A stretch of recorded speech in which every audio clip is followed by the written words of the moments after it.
ए knowledgeable people, क्या आप जानते हैं हमारे अर्थ के अंदर ग्रेविटी आई कहाँ से?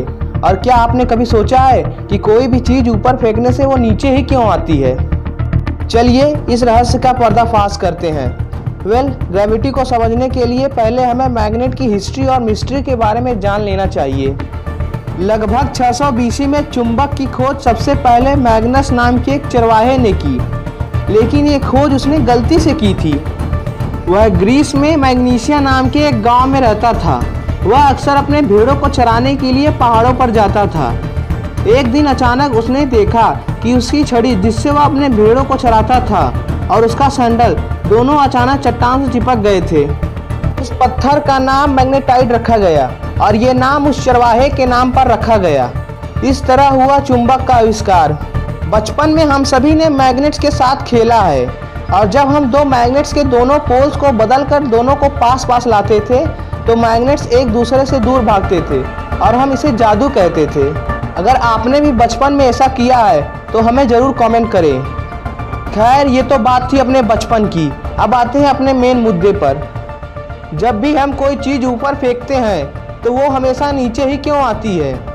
इस सवाल का सीधा सीधा जवाब है ग्रेविटी। लेकिन अगर मैं आपसे पूछूं कि ग्रेविटी कहाँ से आई तो आपका जवाब क्या होगा? लगता है अब आप फंस गए।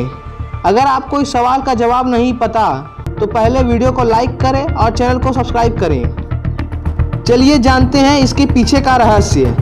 पहले ज़माने के लोग ये मानते थे कि हमारी अर्थ के अंदर एक बड़ा सा बार मैग्नेट गड़ा है जो सभी चीज़ों को अपनी तरफ खींच रहा है, और ये थियरी काफ़ी दिनों तक चली और सक्सेसफुल भी रही।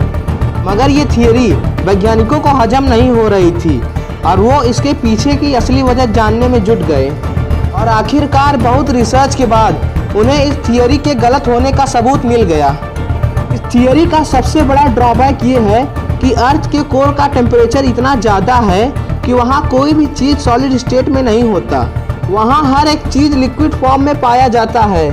और फिर कुछ दिनों बाद आई एक नई थियरी जिसे लोग आज भी मानते हैं और जो काफ़ी हद तक सही भी है। आइए जानते हैं। पृथ्वी के अंदर आयरन, स्टील और कई अन्य मेटल्स लिक्विड फॉर्म में मौजूद हैं, जो पृथ्वी के घूमने की रफ्तार से घूम रहे हैं, और इतने गर्म टेम्परेचर पर मेटल्स के सारे एटम्स आयोनाइज्ड हो जाते हैं, जिससे उनके इलेक्ट्रॉन अलग होकर घूमते हैं और करंट पैदा करते हैं। घूमते हुए करंट सोलेनॉइड का काम करते हैं, जिससे मैग्नेटिक फील्ड बनती है। इसी मैग्नेटिक फील्ड को हम ग्रेविटी कहते हैं। लेकिन हमारे हिसाब से इस थियरी में भी कुछ कमियां हैं। इसकी सबसे बड़ी कमी ये है कि अगर मैग्नेटिक फील्ड ही ग्रेविटी है तो इसे केवल मेटल सब्सटेंस को ही अपने तरफ खींचना चाहिए, लेकिन ये तो सभी चीज़ों को अपनी तरफ खींचता है। दोस्तों, आज के लिए बस इतना ही। अब हम मिलेंगे अपनी नई धमाकेदार वीडियो में। तब तक के लिए स्टे ट्यून्ड, स्टे सेफ।